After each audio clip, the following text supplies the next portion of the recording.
I had never before thought of myself as a creative person. I was an athlete, my body was a machine. But now, I was about to embark on the most creative project that any of us could ever do, that of rebuilding a life. And even though I had absolutely no idea what I was going to do, in that uncertainty came a sense of freedom. I was no longer tied to a set path. I was free to explore life's infinite possibilities. And that realization was about to change my life. Sitting at home in my wheelchair and my plaster body cast, an aeroplane flew overhead. And I looked up and I thought to myself, that's it! If I can't walk, then I might as well fly. I said, Mum, I'm going to learn how to fly. She said, that's nice, dear. I said, pass me the yellow pages. She's passed me the phone book. I rang up the flying school. I made a booking. Said, I'd like to make a booking to come out for a flight. They said, when do you want to come out? I said, well, I have to get a friend to drive me out because I can't drive. Sort of can't walk either. Is that a problem? I made a booking, and weeks later, my friend Chris and my mum drove me out to the airport, all 80 pounds of me covered in a plaster body cast in a baggy pair of overalls. I can tell you, I did not look like the ideal candidate to get a pilot's license. I'm holding onto the counter because I can't stand. I said, hi, I'm here for a flying lesson.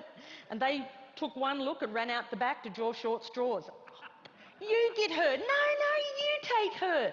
Finally, this guy comes out. He goes, hi, I'm Andrew, and I'm going to take you flying. I go, great. So they drive me down. They get me out on the tarmac, and there was this red, white, and blue aeroplane. It was beautiful. They lifted me into the cockpit. They had to slide me up on the wing, put me in the cockpit. They sat me down. There are buttons and dials everywhere. I'm going, wow, how do you ever know what all these buttons and dials do? Andrew, the instructor, got in the front, started the aeroplane up. He said, would you like to have a go at taxiing? That's when you use your feet to control the rudder pedals, to control the aeroplane on the ground. I said, no, I can't use my legs. He went, oh. I said, but I can use my hands. And he said, okay. So he got over to the runway and he applied the power. And as we took off down the runway and the wheels lifted up off the tarmac and we became airborne, I had the most incredible sense of freedom.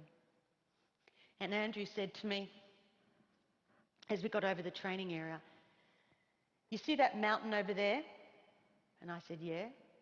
And he said, well, you take the controls and you fly towards that mountain. And as I looked up, I realised that he was pointing towards the Blue Mountains, where the journey had begun. And I took the controls, and I was flying.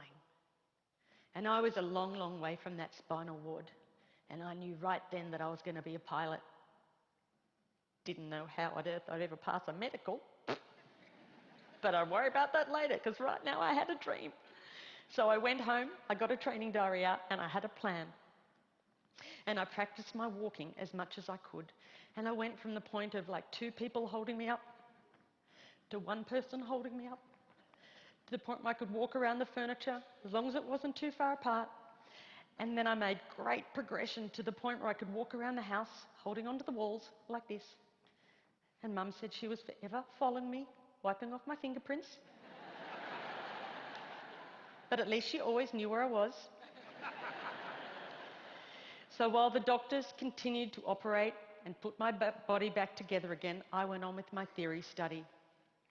And then eventually, and amazingly, I passed my pilot's medical, and that was my green light to fly. And I spent every moment I could out at that flying school, way out of my comfort zone. All these young guys that wanted to be Qantas pilots, and little old hop-along me, in first my plaster cast and then my steel brace, my baggy overalls, my bag of medication and catheters, and my limp. And they used to look at me and think, oh, who is she kidding? She's never going to be able to do this. And sometimes I thought that too.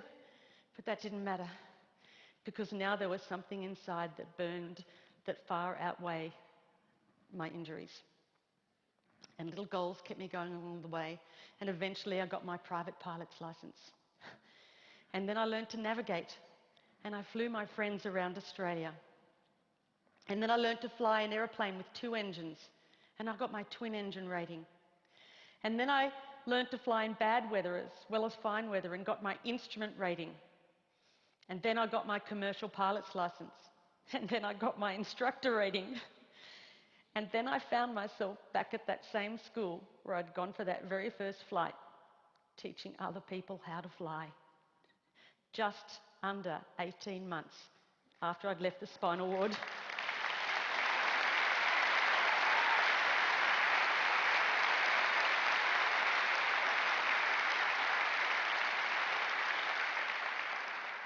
And then I thought, why stop there? Why not learn to fly upside down? And I did. And I learned to fly upside down and became an aerobatics flying instructor.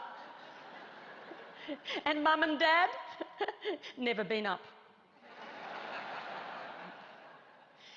But then I knew for certain that although my body might be limited, it was my spirit that was unstoppable. The philosopher Lao Tzu once said, when you let go of what you are, you become what you might be. I now know that it wasn't until I let go of who I thought I was that I was able to create a completely new life.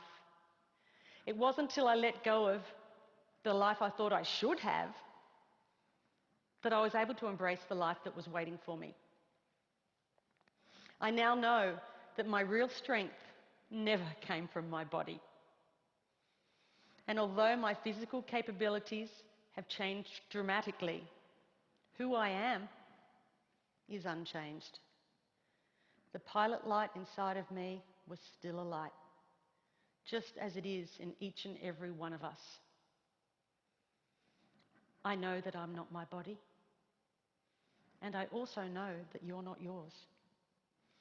And then it no longer matters what you look like, where you come from, or what you do for a living. All that matters is that we continue to fan the flame of humanity by living our lives as the ultimate creative expression of who we really are. Because we are all connected by millions and millions of straws. And it's time to join those up and to hang on. And if we are to move towards our collective bliss, it's time we shed our focus on the physical and instead embrace the virtues of the heart. So raise your straws if you'll join me.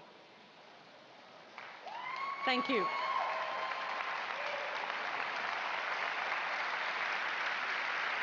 Thank you.